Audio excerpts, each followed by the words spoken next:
सुबह का समय था।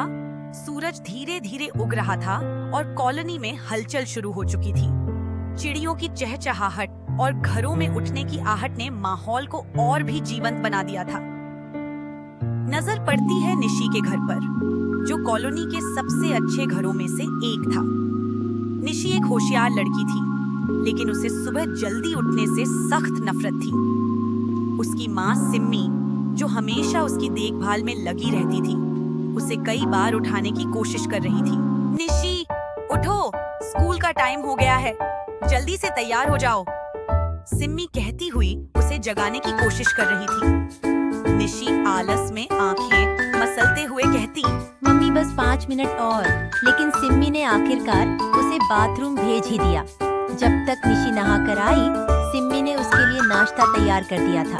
निशी ने जल्दी से अपना चश्मा लगाया, सफेद और नीले रंग की प्यारी स्कूल यूनिफॉर्म पहनी और स्कूल वैन के हॉर्न बजते ही बाहर दौड़ गई। काजू और आरू की कहानी।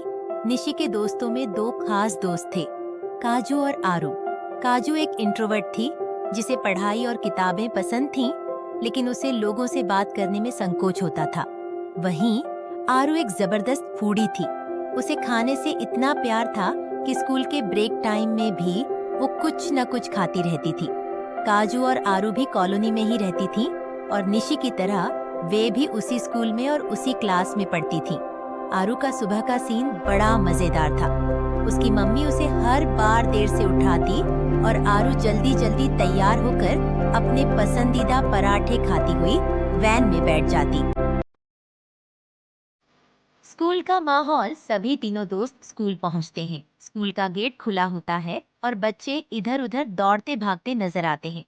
जैसे ही पहली घंटी बजती है, सभी अपनी अपनी कक्षाओं में चले जाते हैं। पहली क्लास में मैथ्स का पीरियड होता है।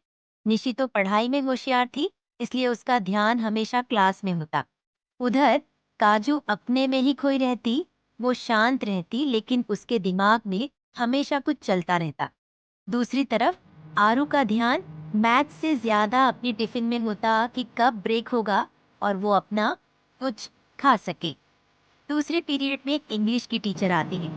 टीचर सभी बच्चों को निबंध लिखने को कहती है। मेरा पसंदीदा भोजन। आरू तुरंत अपने मनपसंद भोजन की लिस्ट बनाने लगती है, जबकि काजू सोच में पड़ जाती है कि उसे क्या लिखना है। निशी ने सबसे पहले निबंध खत्म किया और टीचर से तारीफ पाई। ब्रेक का इंतजार। तीसरे और चौथे पीरियड के बाद लंच ब्रेक का समय हो गया। आरू तुरंत अपना टिफिन निकालती है, जिसमें उसकी मम्मी ने चटपटी चटनी के साथ आलू के पराठे रखे थे। निशी के टिफिन में सैंडविच थे और काजू के पास हमेशा की तरह कुछ हल्का फुल्का ही होता था। तीनों दोस्त एक साथ बैठकर खाना खाते और हंसी मजाक करते। आखिरी घंटी का इंतजार। जैसे ही 5वां और 6ठा पीरियड खत्म होता, बच्चों के चेहरे पर खुशी की लहर दौड़ जाती। आखिरी घंटी बजते ही तीनों दोस्त स्कूल वैन में बैठकर घर लौटने की जल्दी में होते। निशी को सबसे ज्यादा इंतजार होता था घर पहुंचकर अपनी मम्मी के हाथों का बना खाना खाने का और फिर कार्टून देखने का। शाम की मस्ती। घर पहुंचते ही निशी सीधे मम्मी के पास जाती, जहां सिम्मी ने उसके लिए स्वादिष्ट खाना बना रखा था। खाने के बाद निशी टीवी ऑन करती और कार्टून देखने बैठ जाती। उधर काजू और आरू भी अपने अपने घरों में मम्मी के हाथों का खाना खाकर निशी के साथ खेलने निकल पड़ती। शाम का समय तीनों दोस्तों के लिए सबसे खास होता था।